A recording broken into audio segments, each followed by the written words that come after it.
good morning, good evening, good afternoon, whatever time of the day it is that you're listening to this. My name is Yvette Wanzuu, and welcome back to the Walking with Wanzuu podcast. How are you? How have you been? Has life been kind to you? It's been treating you good? Tough times? I'm sending you love and hugs nonetheless. Welcome back to the podcast. Enjoy listening.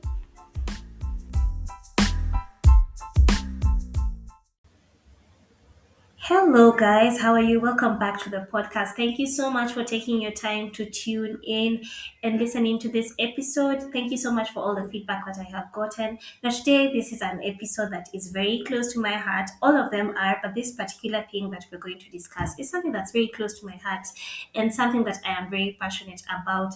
And I went onto Instagram and onto my WhatsApp, basically all my public platforms and the not so public ones, and I really wanted to involve you guys to help me to describe this particular thing that I want to discuss.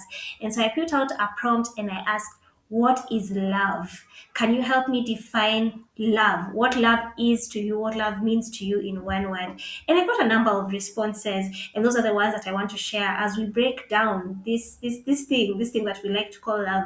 It's a word that if you grow up in a liberal family or a family that expresses themselves more outwardly, it's a love that you've had. It's a word that you've had being thrown around a lot. Maybe after a phone call, you'd be like, "Love you, bye."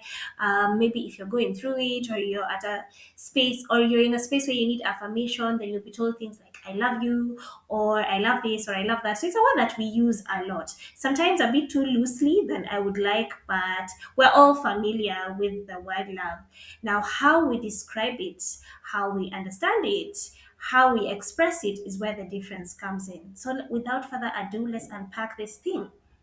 Now, I'll start by giving out the Google's definition of the word love, and it's very easy. It says love is an intense feeling of deep affection. Period. That's it. That's it. I don't know the way we complicate it and put so many words and start saying G O O and what and this and that. Love is simply an intense feeling of deep affection. Now, what is affection? We can try and find out what affection is, even as we unpack and say that love is an intense feeling of deep affection. Just give me a moment as I try and find that out.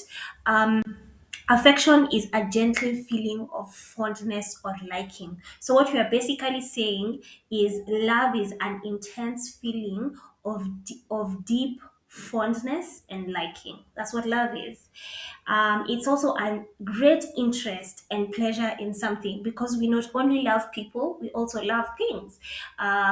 Some people love to sing, some people love to dance, some people love to work out. I don't know, some people love to cook and clean, some people love to. So it could also refer to your feelings towards a particular activity or even a particular thing, and not really a person. So I'll go straight into the different definitions you guys gave me of what it is that you feel love is.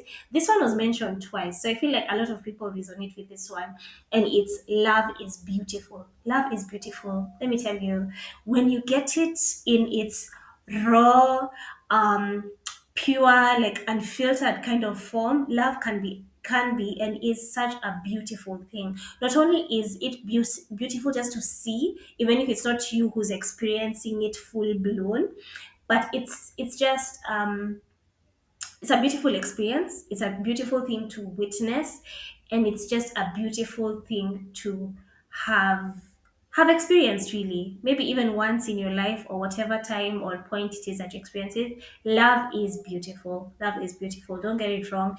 Life has all its drudgery and different scenarios and different things that come up in life, but don't get it twisted, guys. Love is beautiful. Another thing that was mentioned here is that love is safe. Yes, I couldn't agree more. So there's the feeling of deep affection and just wanting to, of liking and deep affection and fondness. But there's also a sense of safety that you get with love, and I think that that's something that a lot of people, especially romantic relationships, or even in a family setting, or even in like a friendship, there's a kind of safety that love offers that I think would make it true to say that love is safe. Another thing is love is forgiving. And now this one, I feel like this one is just an episode on its own. Um, I'm going to speak deeply about romantic relationships because that's where I feel like we get to explore and experience a lot of love, especially as we grow up and just get into the thick of adulting. Love is forgiving, guys, because who are these people who show and express love? They're human beings. And as human beings, we are flawed already, just by virtue of the fact that we were born into this into this world, and we're just trying to navigate and see what life looks like and just survive and do all that. And so more often than not, we tend to do things that might not particularly impress or make the other person happy. Sometimes you could just be moving in your own way and doing your own things the way you know, but it offends someone or rubs someone the wrong way. But the bottom line is, in any kind of dynamic of a relationship, there can't be love if there can't be forgiveness. Love is forgiving. Love tries to see the reason behind the cause of the heart that is bringing you to a point where forgiveness needs to be exercised.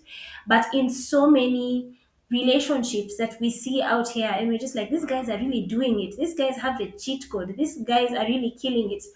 The basis of everything they have going on, guys, is love. Because one thing we will always do as human beings is make mistakes. And so what helps us to just have the ability to try and figure it out again or keep moving forward is just the gift of forgiveness. So love is forgiving. Another thing love is mutual. Okay. In any dynamic or even in a romantic relationship, again, feelings tend to yo-yo and they tend to vary, but the bottom line of everything and anything in that particular moment is just whatever it is that you feel towards each other. And so it's very important that those feelings are mutual and they're reciprocated. Yeah. So love is mutual. Love is, I feel this way and you feel that way, and so how do we build on it? Love is mutual. Love is freedom, guys. Love is freedom. This one was also sent out as a definition for love. And what comes to mind for me when I think of love being freedom is love grants you the ability to just be you. Okay. And there are aspects and sides of you that are always not very, not too nice, because we all have our good side and our bad sides. But when you experience love, you're granted the freedom to just be you, just dwell and live in your authenticity. It's not confining, it's not binding, it doesn't make you feel like you're tied up. It's just it's freeing, and that's what love should be. So love is freedom. Love is human. This one, because I was sent out with an exclamation mark, it says love is human. Love is human.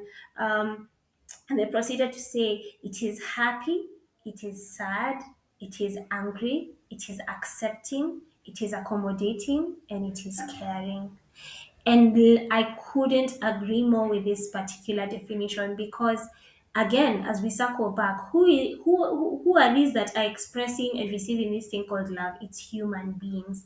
And so, something that I feel we often don't talk about a lot because we romanticize love a lot, and the concept of love and the idea of love, and that's great and that's good, is the not so rosy aspects or facets of love that come in. And so love can be sad, guys. Love can be sad, love can be angry, but love is also accepting, and love is also accommodating, and love is also caring. I have seen scenarios where people go through a certain phase in their life. Maybe they're trying to fight addiction. Maybe they've been making a series of bad choices that are leading them to get into situations that are not ideal or are not the best. But even the good book says that love covers a multitude of sin. And so it is when people that love you constantly cheer you on, they constantly speak life into you, and they tell you, you know what, you beat this thing, you'll be fine, you'll do better, you'll get through this. Just learn from the experience. I believe in you. I know. And that's what love does, guys. Love covers you. It sees beyond the action. It just sees, it sees beyond. Yeah. And so love is human. Love is human. The last thing is love is intentional. This one now I don't know. Luo men assemble. You're the ones who've had a reputation of being out here and just expressing love in ways that are scaring people. Love is intentional. I think we create time for things that matter to and for us. We create time for things that matter to us. I think that's the right way to put it. We make time for things that matter to us. We protect and guard things that matter to us. We are invested and deeply can be seen, just genuinely seeking out and trying to protect and nurture the things that we care about. And so love is intentional. Where there is love, there is intention. I even dare say that love is a choice. It's like sometimes you see something and you genuinely decide to walk with it, work with it, and put in your feelings and your emotions and your energy there. And so love is intentional.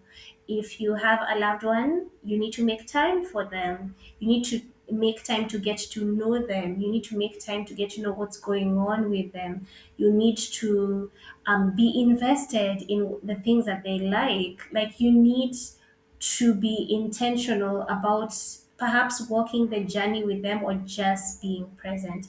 And so love is intentional. So those are the many, many definitions that I was given by you guys about love. Thank you so much for all of you who sent out their submissions. It's still ongoing, and I'll put the tag at the end of this episode on the description box. If you want to continue to define love with me, by all means, let's continue. That hashtag is love is dot dot dot, and you can put in preferably using one word what it is that your definition of love is. So let's proceed to try and define the different types of love. Yes, you had it right. I don't know if you knew, but there are different types of love. There are actually 8 types to be exact, but today I'll only discuss and unpack 4. Some of them are Greek terms, so if I massacre them, please forgive me because me, I'm just trying my best. I'm just trying my best. The first kind of love I will discuss is eros. Now, I don't know if it's eros or eros, but we keep it pushing, okay? And the definition of this is sexual or romantic love. And yes, oh, we started from that point. Eros is sexual or romantic love. And so I'm thinking this is a love that's found between lovers. It's a love that's found between two people. And in this podcast, we don't discriminate, we appreciate. So it could be love between a man and a man, it could be love between a man and a woman, and it could also be love between a woman and a woman. That is sexual or romantic love. That is eros. Okay. Now, the second type of love is called, I don't know whether to say storge. Yeah, I'll go with that. It's storge, or in other terms called familial love. And this is natural or instinctual affection. The perfect example for this type of love is a love between a parent to an offspring and vice versa. So this is storge or familial love. That's a love you get, I'm thinking, among family. And the perfect example for this particular type of love is a love between a child and the parent and a child. The third type of love, and this one usually I've had it a lot even in church, and it's mentioned a lot in Christian circles, is agape love. Agape love is the highest form of love, need I tell you. You can get to experience love in different forms and in different shapes and in different capacities, but agape is where it's at. That's a peak, that's the highest form of love. And agape love is the love of God for man and man for God. That's a love between you and your maker, or between you and your creator. And truly, that truly is the highest form of love, because God is your creator. That's the person who brought you into this earth. That's the person who knew you before you even knew yourself. And so you can imagine the amount of love that God has for us. I know the Bible says that what does it say? Now, that one is usually a reference in terms of sin, where it says that as far as the north is from the east, so has He separated His sin from you. But the Bible, remember, it says that God knows the amount of hair that you have on your head. Now, I know it's 2023, and because we all have sister locks and baby locks and starter locks and all those types of locks, sometimes you can be able to count the strand of locks that are on your hair. So we have people who have like 600 sister locks or whatever. But imagine someone who knows that, just like each strand by strand, how much hair you have on your head. if that is not specifics and love and intentionality, I don't know what that is. This person just loves you as you are. They don't care what, I don't know what you've studied, I don't know what your body looks like or whatever. It's just as you are. Before you even know who you are, they love you. So that's agape. That's the highest form of love. It's a love between God and man and God. Then there's philia. These are Greek terms again, guys. So if I'm butchering them, please bear with me. Philia is friendship, right? It can also be called friendship, and it's a love between friends. It consists of shared goodwill. So philia is also another term for friendship, and it's a love that you experience between friends, or that is experienced or shown among friends, and it consists of shared goodwill. So philia is very important in marriage. One thing about marriage is we get into marriage because the bottom line is I love you, you love me. I want to do life with you. So we just get married and seal the deal and do life together. But there are times when love is not enough because life happens. So then maybe when you're in the same space with your significant other, there are things that they start to do, maybe their habits that they have, or particular things that they do that's not, might not necessarily be the most welcoming or attractive, or things that really excite you. And so at that particular point, you want to make sure that the person that you're married to, the bottom line also of your union is friendship. So you have shared goodwill towards each other, and you can giggle and you can laugh and you can find joy and peace in very subtle and simple things. So I think the best basis for any romantic relationship would also be philia or friendship, and that's the kind of love that's found among friends. So if you're married or planning to get married, can this person be your friend? Like deep down, says ni boys work or two. Like this person is just your G. This person is your friend. And if that's not the basis, so we try and build a friendship there, so that when times are hard and this person has annoyed you, then you have your friendship to fall back on, because love tends to yo-yo. Yes. The last form of love, and this is the fifth one. There are three more which I would love for you guys to go back on and research and see more about those. But I'll mention the last one, and this one is also equally as important, and it's called self love or philontia. Philontia, I think I'm butchering that word, so I'll give you the spelling. The spelling is Philauantia. That self love or philontia. It's regard for one's own happiness or advantage. My G, you can't be out here giving love if you don't have love for yourself. Why are you giving something you don't have? So if your friend comes today and tells you, "Hey, I'm in this and this kind of situation. Can you give me 100 bob?" You won't be out here giving money you don't have. You can't tell your friend, okay, cool, I'll sort you. But at the end of the day, you don't have that 100 shillings. So you cannot give what you do not have, right? It's either you have that 100 shillings between you and poverty, and so you give them and you try and get it and source for it elsewhere. Or maybe you have like 200 bob or 3,000 or 4,000. And so out of those funds, you take out 100 bob and you give it to your friend who's in a fix. So you cannot give what you do not have.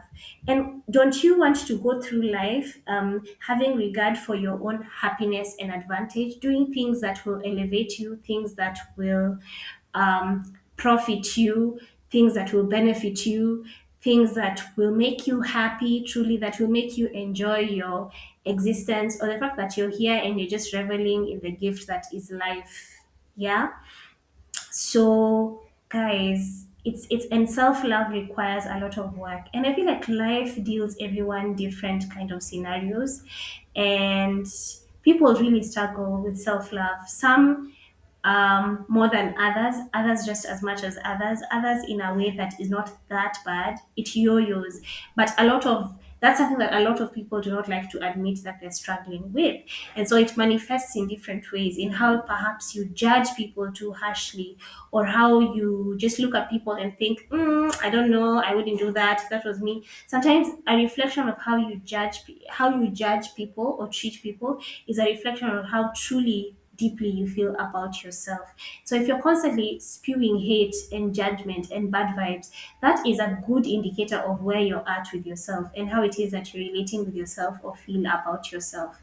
So if you get nothing from this today, Aki, please just start loving on yourself, whatever that looks like for you. Whether it's small ways of affirming yourself, whether you need to look for aspects or things about yourself that you can love and appreciate, it all starts with you. And I'm preaching to you as I preach to myself because I I cannot say this enough. I am my worst critic. I am in my head. There's this thing. There's this voice that constantly has an opinion about everything and anything that I do, and sometimes that voice can get out of hand and tell me things that are too, are very hurtful and harsh, and that's me telling myself.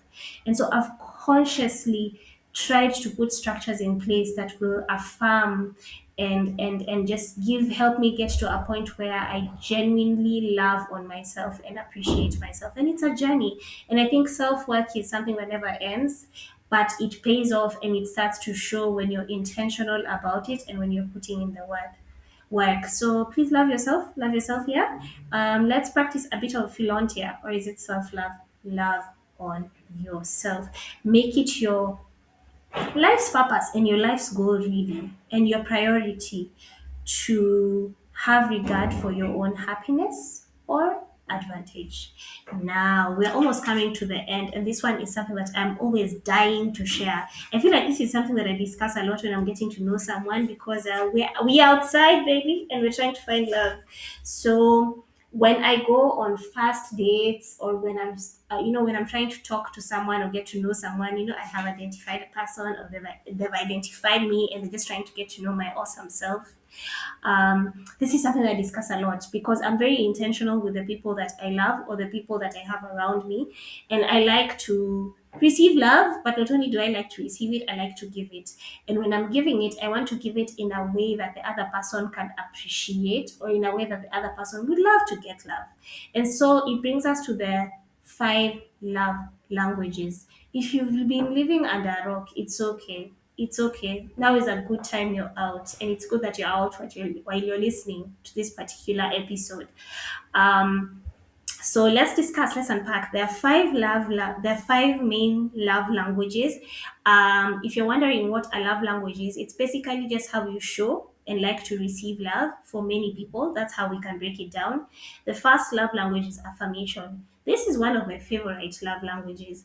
Affirmation basically just speaks to affirming or reinforcing. It could be feelings or emotions or intentions. So perhaps you've been in a romantic relationship, and your partner constantly tells you, "Oh, you're beautiful," "Oh, I really like how you walk," "Oh, you're so smart," "Oh, I'm so lucky to have you," "I'm so happy to be here," "I'm so happy you're here," "I'm so happy you chose me," "I'm happy I'm with you," "I'm happy I get to do life with you," "I'm happy in this moment I'm experiencing loving you or being with you."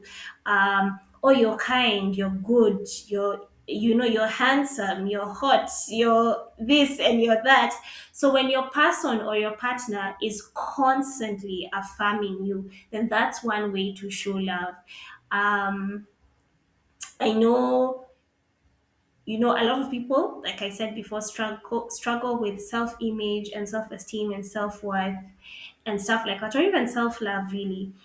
And so, if you see that that's a struggle that your partner has, affirmation could go a long way in just trying to build their self esteem and just self worth and self love. Yeah. It's the little things, guys. It's the little things. They go such a long way. Another love language is quality time. I said this before, love is intentional. So, this is when you carve out time, because life gets busy, and there's no day that life will never not be busy. You always have something to do, or something that you need to get done, or something that you need to get round to doing. And so when you carve out time to spend time with your significant other, it could be just sitting in silence, which I genuinely love. It could be just taking like a nap together, cooking together, watching a movie together, doing fun activities together, whatever that looks like to you. But it's you carving out time to spend with your significant other, and that's quality time. So some people like to express and receive love in that way.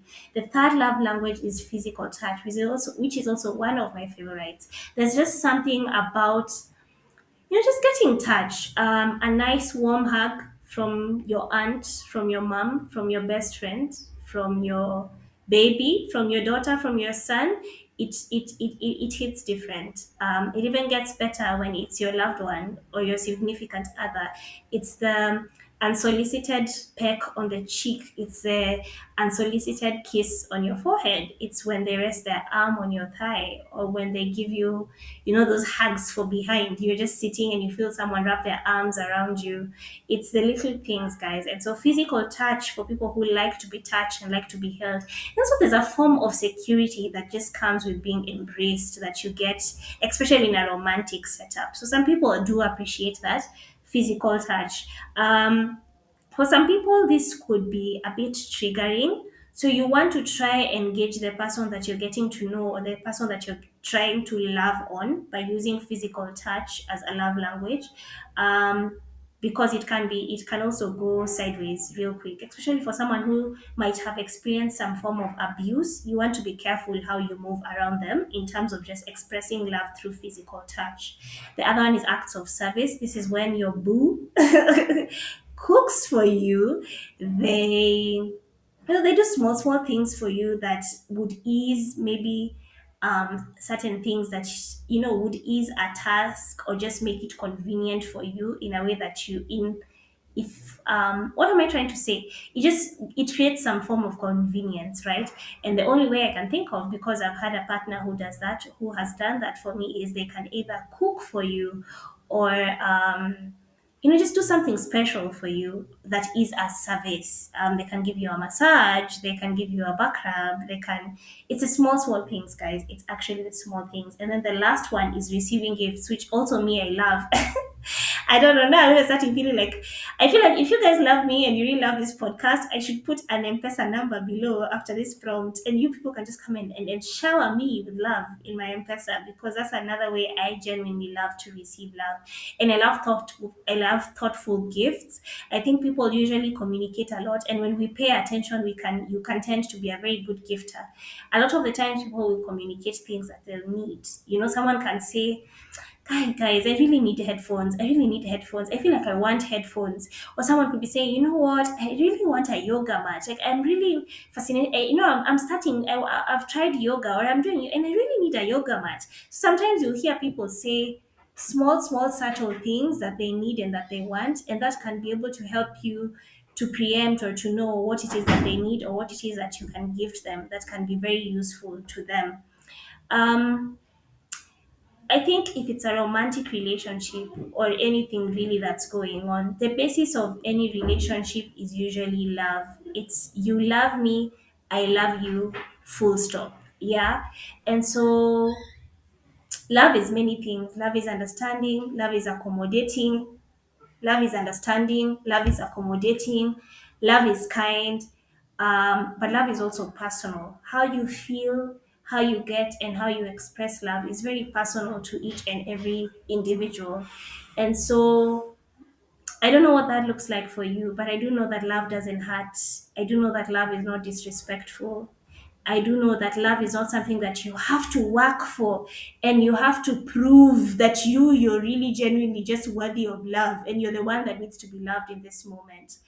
And so just by the virtue of the fact that you're here and you're a child of God means that you're deserving and you're worthy of good love, and love that brings you peace, and love that gives you joy, and love that is pure, and love that is intentional. And so this is a little piece of homework that I'm giving you in your own little sphere of influence or space, whatever it is that looks like for you. It could be at work, it could be in your workplace, it could be at home, it could be where it is that you live. Do a little something today that spreads a little love and kindness. Even if you just meet a stranger who's really going through it and they look like they could use like a fist bump or like a nice friendly smile, do that and spread and show love. Thank you so much for listening to this episode. I really enjoyed unpacking this thing. Me, I'm a lover of love. I am many things, and I think I define myself as such. Just a tiny babe with a big God, but also someone who really genuinely does love. And if you're at a point in your life where perhaps you're going through a breakup, perhaps you haven't gotten the best experiences when it comes to love, I'm sending you love and light and all the good vibes. And if no one has told you today, this month, or this year, I love you and I mean it. God loves you, and so do I. I will see you on the next episode of Walking with Wanzuu. Thank you so much for listening and for being a part of this episode. Love and light and hugs. Bye bye.